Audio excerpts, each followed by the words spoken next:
Hello guys. मैं ना question ही practice करवा देता हूँ और उसी के थ्रू ही जो रेलेवेंट कंसेप्ट्स वगैरह होंगे या जो कुछ भी होगा वो एक्सप्लेन कर दूंगा। एक मैंने सिद्धार्थ पे भेजा है क्वेश्चन पेपर, उसका प्लीज़ फर्स्ट क्वेश्चन एक बार रीड कर लो।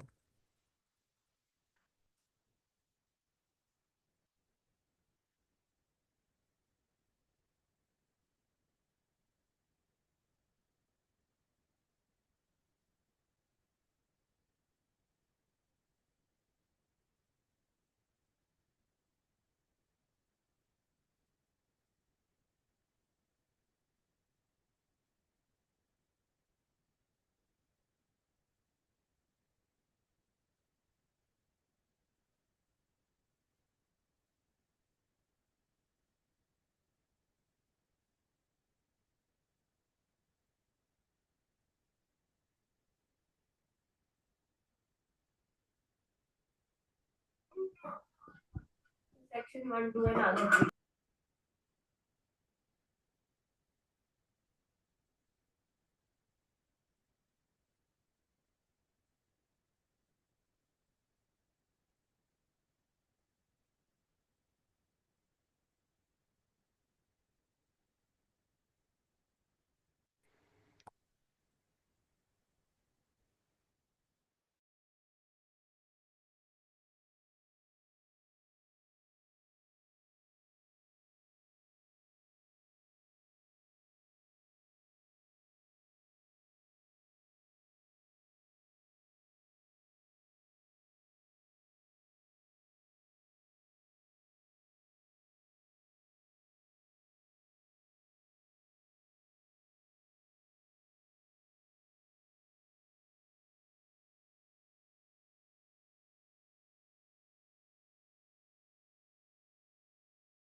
ये 2023 वाली फाइल है गाइस, जो 2023 वाला जो है mid term question paper.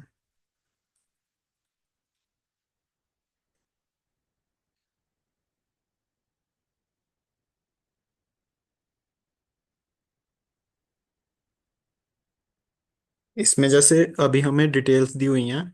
EBIT दिया हुआ है फर्म का, मार्केट वैल्यू दी हुई है, tax rate, beta, market risk premium, risk free rate और कॉस्ट ऑफ डेट, ये सब दिया हुआ है।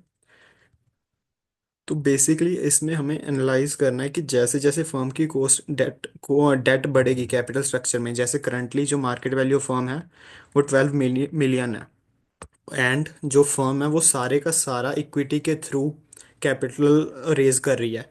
बट जैसे जैसे फर्म डेट रेज कर रही है, जैसे 2.5 मिलियन, 5 मिलियन, तो उसका मार्जिनल बेनिफिट क्या हो रहा है फर्म को एंड मार्जिनल कॉस्ट क्या है। तो जैसे ही हमारा, जैसे इसके इसमें देखोगे आप, तो बेनिफिट हो रहा है हमें initially, but after a point of time तो लॉस हो रहा है। तो हम इसी पॉइंट ऑफ तक, जैसे 7.5 मिलियन तक ही जो डेट रेज करेंगे, उसके बाद हम डेट रेज नहीं करेंगे। वही उसको केस में हम सारा एनालाइज करने वाले हैं। ये हमें अब कॉस्ट ऑफ जैसे हम डेट इंक्रीज कर रहे हैं, तो उसकी कॉस्ट कैसे पता लग रही है कि कितना हमारा बैंक्रप्सी कॉस्ट है, जो जैसे with the increase in debt the cost of bankruptcy also increases. तो वो हमारा जैसे ये प्रोबेबिलिटी ऑफ डिफॉल्ट से निकल के आ रहा है। जैसे फर्स्ट क्वेश्चन है कॉस्ट ऑफ इक्विटी, तो इसका काफ़ी सिंपल ही है ये कैलकुलेट करना। बेसिक फॉर्मूला है वो कैपम वाला, risk free rate plus beta into market risk premium. Risk free rate हमें दे रखे हैं 9%, बीटा 1 है एंड मार्केट रिस्क प्रीमियम 6 है। ये फर्स्ट जो क्वेश्चन है इसका आंसर क्लियर है सबको?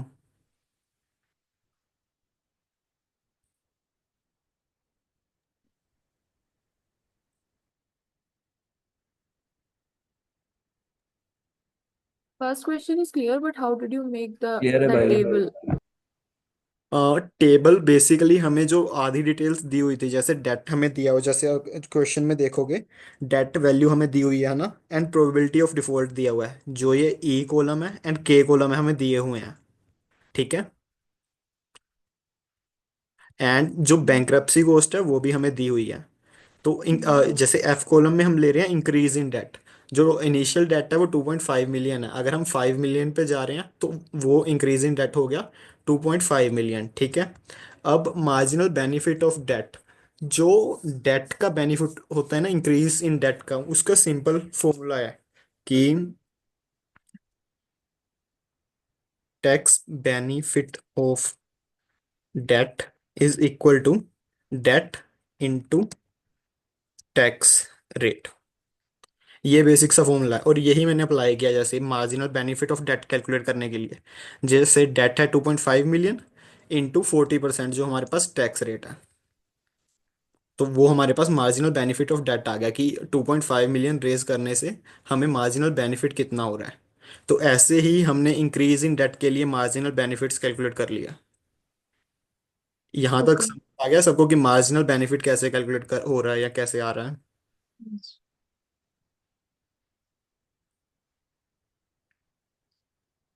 नितिन सुन ना, एक क्वेश्चन है। आवाज आ रहा है मेरा? हाँ हाँ।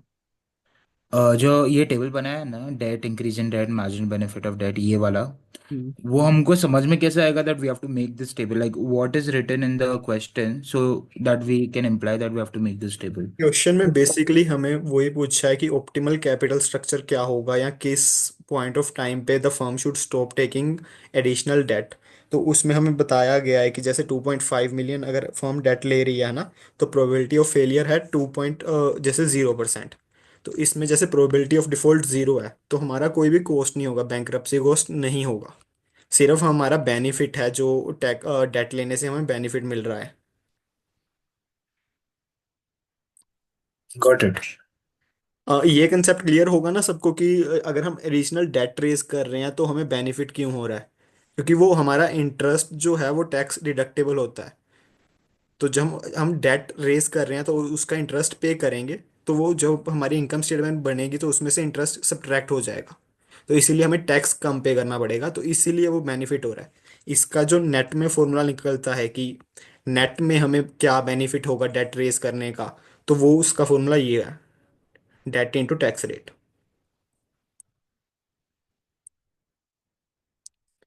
जैसे सेकंड में अभी हमें बेनिफिट का मैंने बता दिया है, जैसे अभी हमें कॉस्ट कैलकुलेट करनी है कि जैसे जैसे हम डेट इंक्रीज कर रहे हैं तो हमारी बैंक्रप्सी प्रोबेबिलिटी बढ़ रही है और कॉस्ट ऑफ लाइक वो डिफॉल्ट भी बढ़ रही है। तो उसका जैसे हमने यही कैलकुलेट किया है, जैसे यहाँ पे 8 मिलियन है कॉस्ट ऑफ बैंक्रप्सी, तो प्रोबेबिलिटी ऑफ डिफॉल्ट है 8%। तो इसकी हमारी बैंक्रप्सी कॉस्ट आ गई 6.4 lakhs, marginal cost of debt. कि अगर हम डेट ज़्यादा रेज कर रहे हैं तो हमारी प्रोबेबिलिटी ऑफ डिफॉल्ट बढ़ रही है, और उसका हम एक वैल्यू निकाल रहे हैं based on the probability of default and the based on the present value of bankruptcy, जो कि आ रही है 6.6 लाख 40,000।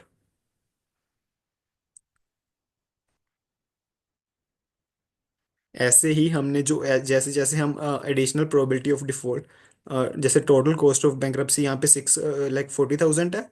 नेक्स्ट केस में जब हम 7.5 मिलियन डेट रेज कर लेते हैं तो प्रोबेबिलिटी ऑफ डिफॉल्ट होगी 20.5%। तो इस केस में टोटल जो कॉस्ट हो जाएगी बैंक्रप्सी की वो हो जाएगी 16 लाख 40,000। तो इन दोनों का डिफरेंस हमने यहाँ ले लिया, क्योंकि एडिशनल डेट रेज करने से जो एडिशनल कॉस्ट बढ़ रही है। आ रहे समझ गाइस? ये हमारा बेनिफिट और लॉस है कि जो हमें नेट में बेनिफिट या लॉस हो रहा है। जैसे इस केस में हमारी कॉस्ट ऑफ डेट कुछ भी नहीं थी एंड मार्जिनल बेनिफिट था हमारा 1 मिलियन। तो इस केस में डायरेक्टली हमारा 1 मिलियन बेनिफिट है। नेक्स्ट केस में जो हमारी कॉस्ट ऑफ बैंक्रप्सी है या कॉस्ट ऑफ डेट रेज है वो 6 लाख 40,000 है एंड बेनिफिट है 1 मिलियन। तो इसमें हमारा जो बेनिफिट हो गया net benefit after subtracting marginal cost of debt from marginal benefit of debt, तो ये हो गया 3,60,000। ऐसे ही हम हर एडिशनल डेट रेस के लिए आगे आगे कैलकुलेट करते हैं। जैसे इस पॉइंट पे हमें दिख रहा है कि मार्जिनल बेनिफिट जीरो हो रहा है जब हम 7.5 मिलियन रेस कर रहे हैं, तो हम इसके आगे या इससे ज्यादा डेट नहीं रेस करेंगे।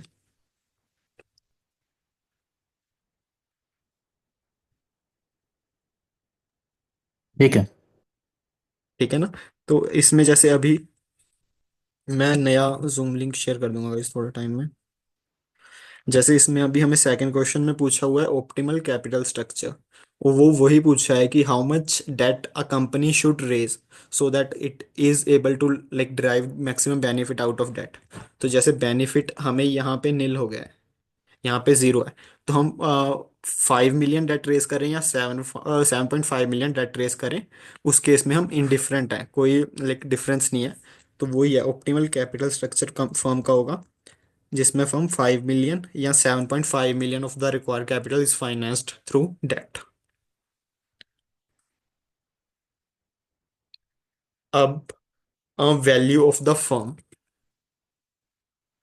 पहले मैं इसके लिए ना आपको एक कंसेप्ट वो समझा देता हूँ, मोदी यानी एम मॉडल वाला।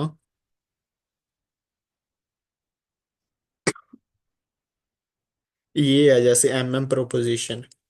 इसमें बेसिकली चार उन्होंने अपना लाइक हाइपोथेसिस दिया है या स्टेटमेंट्स दिया है। फर्स्ट प्रोपोजिशन है कि जो फर्म का कैपिटल स्ट्रक्चर है वो इरेलेवेंट है, कि फर्म चाहे डेट के थ्रू फाइनेंस हो या इक्विटी के थ्रू फाइनेंस हो, कोई भी डिफरेंस नहीं है, उसकी value of the firm same रहेगी। क्योंकि कोई भी टैक्सेस नहीं है, जैसे मैंने अभी बताया था कि टैक्सेस का एक बेनिफिट होता है फर्म को, कि जो उसकी इंटरेस्ट कॉस्ट है वो पे करती है, वो टैक्स डिडक्टेबल है एंड फर्म को टैक्स कम पे करना पड़ रहा है। इसीलिए अगर फर्म लेवरेज रेज कर रही है तो उसका फर्म को बेनिफिट हो रहा है। बट इस प्रोपोजिशन में कहा गया है कि विदाउट टैक्सेस है, कुछ भी टैक्सेस नहीं है, तो उस केस में value of levered firm is equal to value of unlevered firm.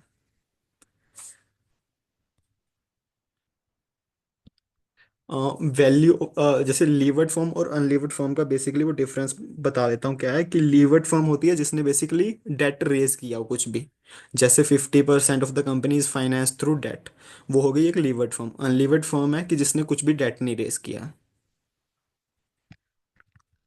ठीक है। अब सेकंड केस में अ,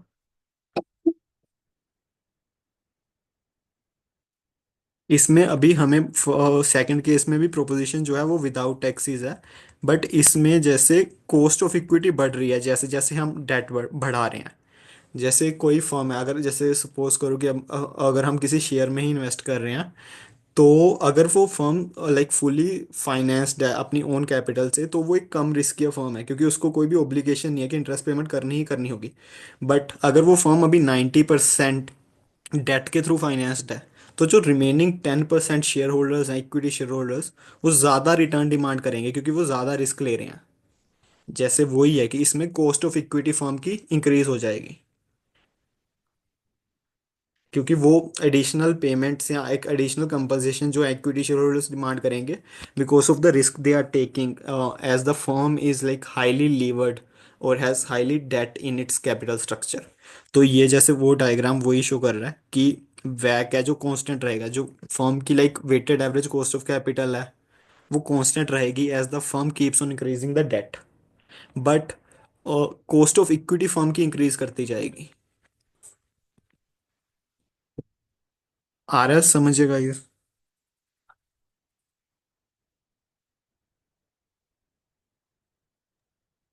हाँ। ठीक है, तो इसीलिए जैसे इस केस में value of levered firm is equal to value of unlevered firm, और वैल्यू सेम ही रहेगी विदाउट टैक्सेस वाली प्रोपोजिशन में, but cost of equity increase करती जाएगी as the firm is raising more through its date.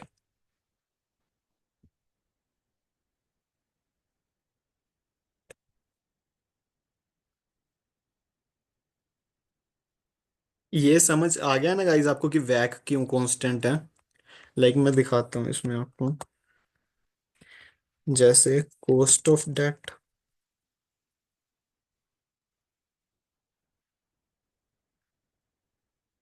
8% है अगर,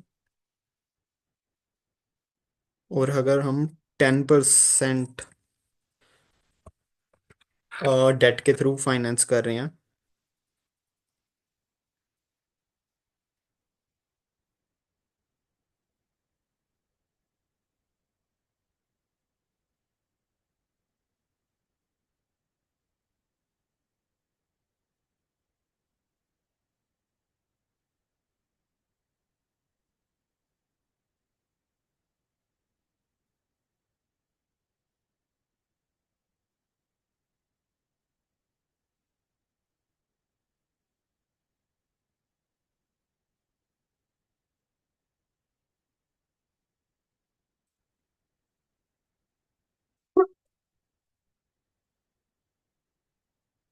जैसे इस केस में अभी हमारी वैक आई है 11.6।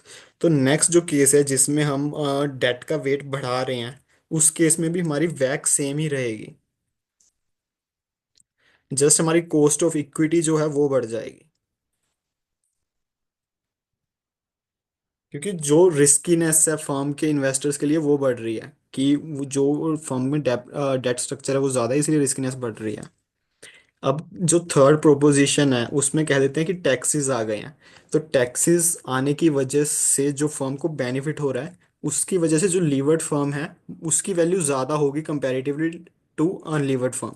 और जो लाइक डिफरेंस होगा, लाइक जो बेनिफिट होगा वो होगा डिफरेंस। जैसे tax rate into debt, the levered firm would be more valuer than the unlevered firm by the debt into tax rate.